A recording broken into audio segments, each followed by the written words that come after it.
प्यारे दोस्तों, आज जो वाकया आप सुनने जा रहे हैं वो ना सिर्फ ताज्जुब से भरा है बल्कि दिल को झकझोर देने वाला भी है।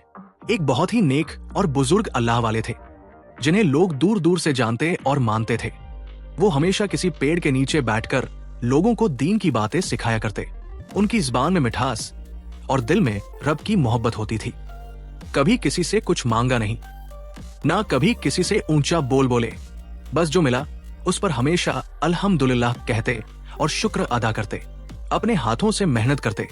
अपने शागिर्दों को भी यही सिखाते कि ज्यादा की तमन्ना ना करो, जो है वही बहुत है अगर उसमें रब की रजा हो।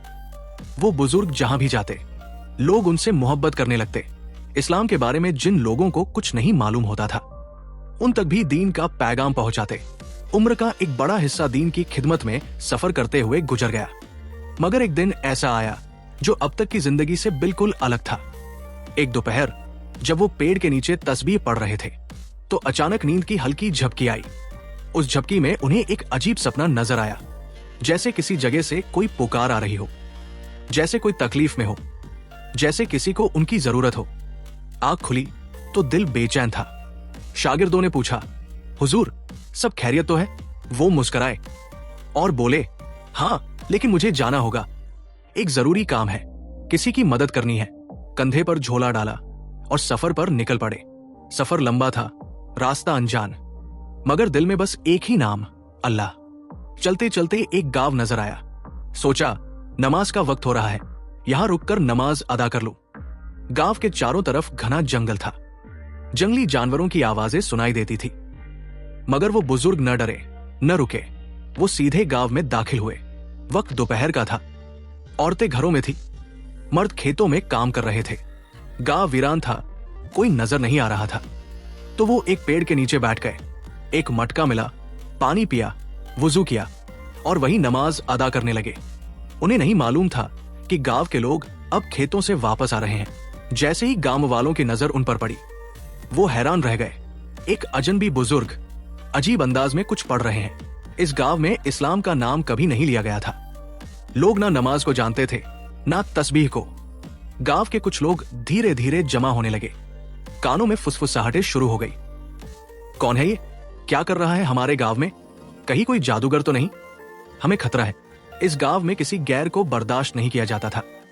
जो भी बाहर से आता उसे या तो भगा दिया जाता या मार दिया जाता। लेकिन प्यारे दोस्तों, अब जो होने वाला था वो किसी ने भी नहीं सोचा था।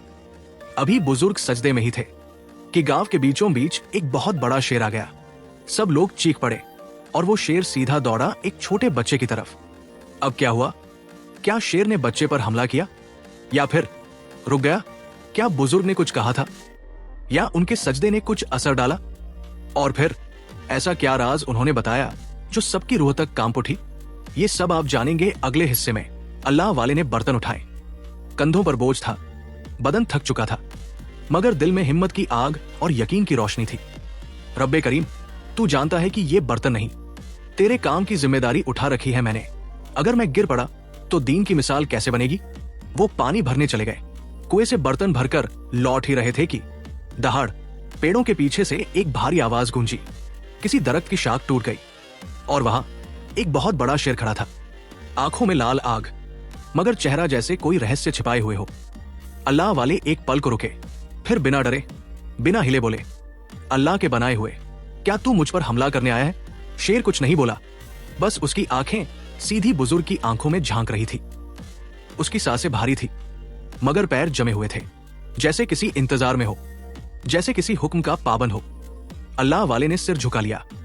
अगर तू मुझे खा जाए तो जान ले, मेरी मौत तेरी भूख नहीं, मेरे रब की मर्जी होगी। मैं तो उसी के लिए यहां हूं। जो भी फैसला है वही मंजूर। प्यारे दोस्तों, उस वक्त कुछ ऐसा हुआ जो किसी ने सोचा भी नहीं था। शेर की आंखों से जैसे एक चमक गुजरी। उसने जमीन पर पंजे मारे, मगर फिर भी आगे नहीं बढ़ा। वो गुर्राया, लेकिन फिर पीछे हटने लगा।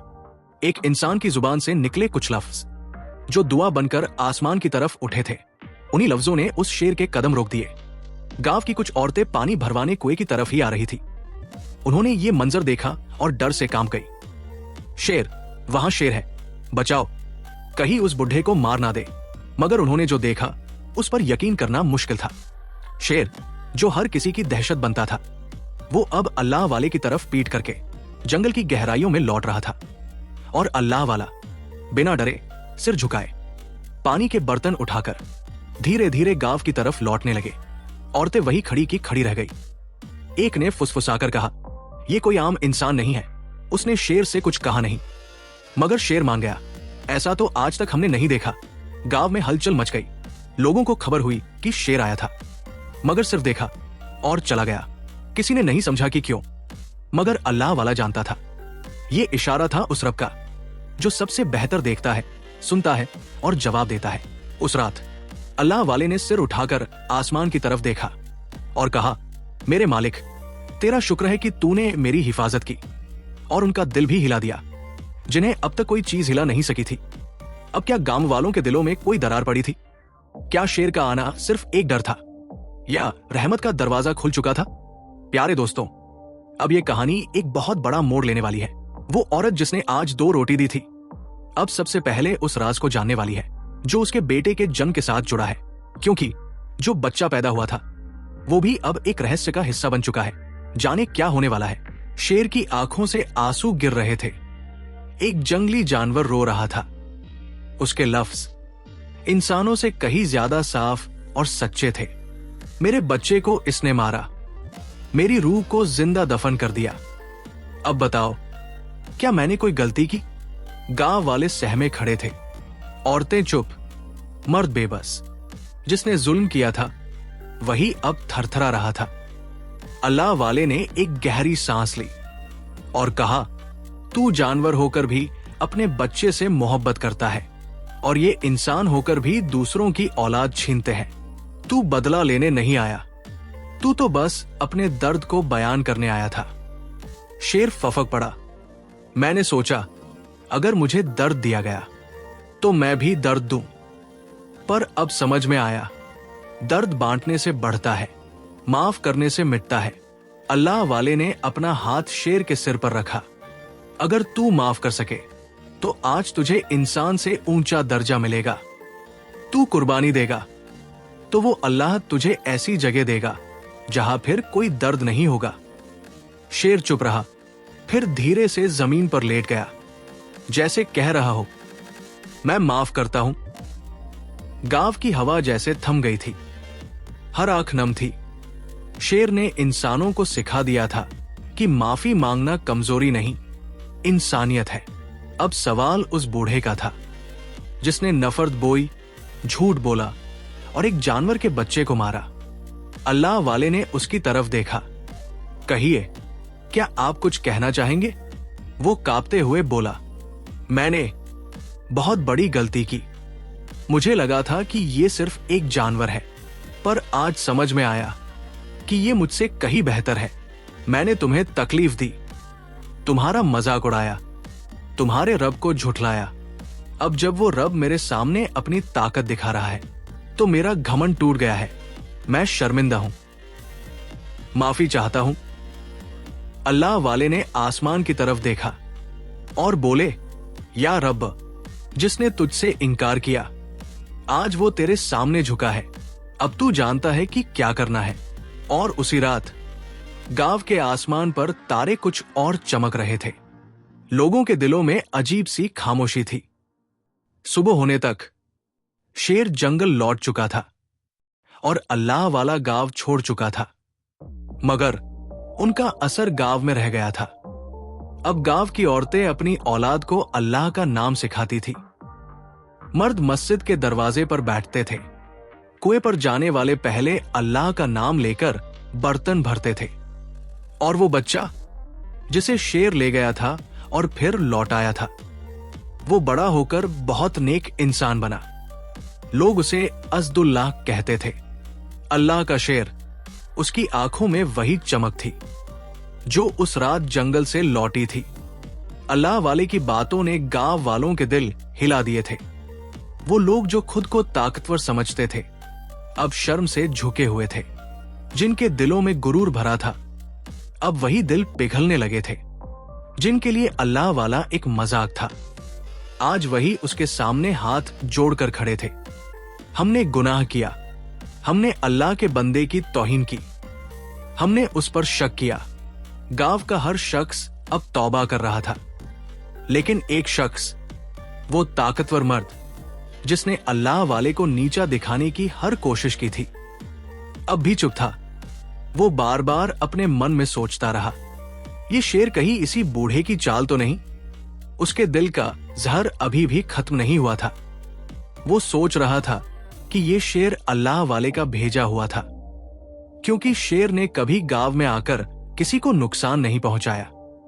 और जैसे ही अल्लाह वाला आया, शेर भी आया, और जैसे ही उसका काम पूरा हुआ, वो चला गया। उसने बूढ़े से कहा, बोलो, तुम भी यही सोच रहे हो ना कि ये शेर इसी का नौकर है? बूढ़ा डर के मारे कांपते हुए सर हिलाने लगा। पर अल्लाह वाले ने ठहर कर फरमाया, अगर तुमने देखा और सुना तो ये बात समझ लो कि ये शेर मेरा गुलाम नहीं था, वो अल्लाह की तरफ से भेजा गया था। उसका दर्द भी तुम्हारी तरह था। वो भी एक बाप था, उसे भी औलाद से मोहब्बत थी। गांव वाले खामोश हो गए, किसी के पास कुछ कहने को नहीं था। पर अल्लाह वाले की आंखें नम थी। उन्होंने कहा, मैं तो अब जा रहा हूं। जिस मकसद से आया था वो पूरा हो चुका। तुम्हारा इम्तिहान था, तुम्हारी रहनुमाई का वक्त था।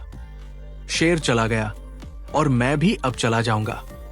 पर तभी वो औरत जिसकी गोद में बच्चा था जोर से चौंक उठी। बच्चा जो कल ही पैदा हुआ था अचानक बोल पड़ा, ला इलाहा इल्लल्लाह मुहम्मदुर रसूलुल्लाह। सबके मुंह खुले के खुले रह गए। जो बच्चा अभी गोद में है, जिसने अभी आंखें भी पूरी तरह से नहीं खोली, वो कलमा पढ़ रहा था और वो आवाज ऐसे निकल रही थी जैसे कोई गूंज रही हो। औरत की आंखों से आंसू बह निकले। उसने कहा, मेरे बेटे ने अल्लाह को गवाही दी है, अब मैं भी गवाही दूंगी। मैं भी मुसलमान होना चाहती हूं। गांव की औरतें एक साथ बोल पड़ी, हां, हम भी इस रब को मानती हैं। अब तक गुमराह थे, अब सही रास्ता मिल गया है, हमें कलमा पढ़ा दो। अल्लाह वाले ने नर्म लहजे में कहा, औरतों का मुसलमान होना बहुत बड़ी बात है, लेकिन यहाँ के मर्दों का भी ईमान लाना जरूरी है।